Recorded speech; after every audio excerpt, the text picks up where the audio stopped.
Kembali lagi di 811 Show, pemirsa. Seni budaya yang menjadi penanda identitas bangsa haruslah terjaga, karena ini kemudian juga supaya tidak tergilas oleh perkembangan teknologi. Nah, ini pula yang mendorong pagelaran seni budaya Tari Bakti 2015 digelar, dan ini berupaya untuk menarik kepedulian masyarakat terhadap budaya bangsa sendiri. Seperti apa dan bagaimana pagelaran seni Tari Abati ini mampu mengikat rasa cinta dan juga menjadi kebanggaan masyarakat? Ini akan menjadi topik perbincangan khas 811 Show hari ini bersama saya Lucia Saharwi, dan saat ini juga sudah hadir di studio Bapak Rama Suprapto, sutradara dari pagelaran Tari Abati. Selamat pagi Mas Rama. Dan juga ada Mbak Era Sukamto selaku eksekutif produser, dan Julius Bramanto sebagai penggagas cerita Tari Abati. Selamat pagi Mbak Era, Mas Julius. Ya, ini sebelumnya selamat dulu ya untuk pagelaran seni Tari Abati yang sudah digelar Juli lalu ya. Ya, mungkin saya ingin ke Julius dulu nih sebagai penggagas cerita. Apa yang mendasari cerita Tari Abati ini? Jadi sebenarnya ini muncul dari, aku kan memang hobi membaca sejarah dari waktu kecil. Nah, setelah banyak membaca dan melihat sejarah-sejarah negara lain, aku melihat kalau sejarah Indonesia itu terlalu banyak bolong-bolongnya, dan masyarakat itu umumnya tidak paham tentang sejarah Indonesia. Nah, sejak itu aku mulai berpikir bagaimana kita menggali lagi cerita-cerita yang zaman dulu pernah terjadi, apa yang bisa membuat bangsa ini tuh sebenarnya bangga lagi dengan sejarah kita. Nah, waktu itu aku lagi mulai membaca-baca, ketemulah sebuah cerita tentang Putri Pramudiawardhani dengan Pangeran Rakai Pikatan. Nah, itu ceritanya tuh sangat luar biasa, karena putri ini lahir dari keluarga Buddha. Ayahnya adalah raja yang membangun Borobudur, dan dia bertemu dengan seorang pangeran yang beragama Hindu. Akhirnya mereka bertemu, jatuh cinta, tapi cinta ini bukan hanya sebatas perkawinan saja, tapi mereka pun menyatukan kedua wangsa itu yang berbeda agama, dan akhirnya dua agama itu bergabung menjadi satu, menjadi Siwa Buddha yang kita kenal. Yang akhirnya berkembang ke Majapahit dan ke Bali sampai sekarang ini. Gitu. Kemudian tertarik dengan cerita ini, lalu apa yang Julius lakukan? Jadi aku mulai menggali lagi, mulai mencari-cari fakta-faktanya seperti apa. Terus saya datangi juga peninggalan-peninggalan sejarahnya, cari prasasti-prasastinya. Nah, mulai dari situ aku kayak, wah, ini cerita nih keren banget gitu. Seperti kisah cinta, kalau kita yang lihat selama ini kayak Romeo and Juliet, Cinderella, mereka berakhir dengan perkawinan, setelah itu apa? Romeo and Juliet berakhir dengan tragedi. Tapi cerita ini berakhir dengan kejayaan di suatu masa di mana sebuah masterpiece yang banyak sekali kita lihat di Jawa Tengah itu lahir berkat mereka. Nah, gitu. Mbak Era, ini mengapa digelarnya di Candi Boko? Sebetulnya kan kita banyak sekali mendengarkan cerita tentang Roro Jonggrang, tentang bagaimana membuat candi itu dibantu oleh 1000 jin gitu kan. Nah, sebetulnya kalau kita melihat dari sejarah awalnya, kita harus kembali kepada esensinya gitu kan. Jadi kita sedang selebrasi spiritnya, orang-orangnya.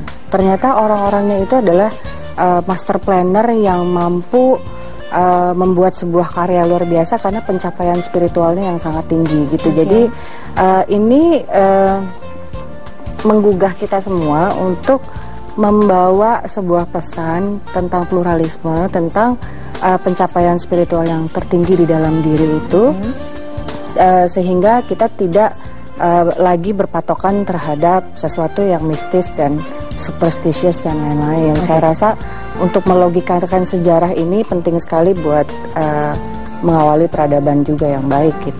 Tapi kalau tidak salah pagelarannya digelar pada saat bulan purnama ya? Itu kenapa? Nah, Boko itu kan adalah rumah, dan bulan purnama, peletakan batu itu dulu pada saat membuat rumah itu ternyata berhubungan sekali dengan perhitungan bintang, perhitungan kosmik dan sebagainya. Jadi sangat sains tapi historical gitu.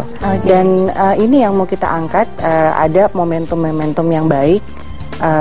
Bulan purnama itu kemarin bersejajar dengan oleh kedatangan dua bintang. Ya, dua bintang. Venus dan Jupiter yang kita sering lihat itu sebagai dua bintang paling terang di angkasa. Itu tuh pas 1 Juli kemarin nempel sebelah-sebelahan. Itu kita ibaratkan sebagai cinta yang datang akhirnya bertemu karena takdir. Kejadiannya 2000 tahun sekali. Jadi mengambil momen itu ya.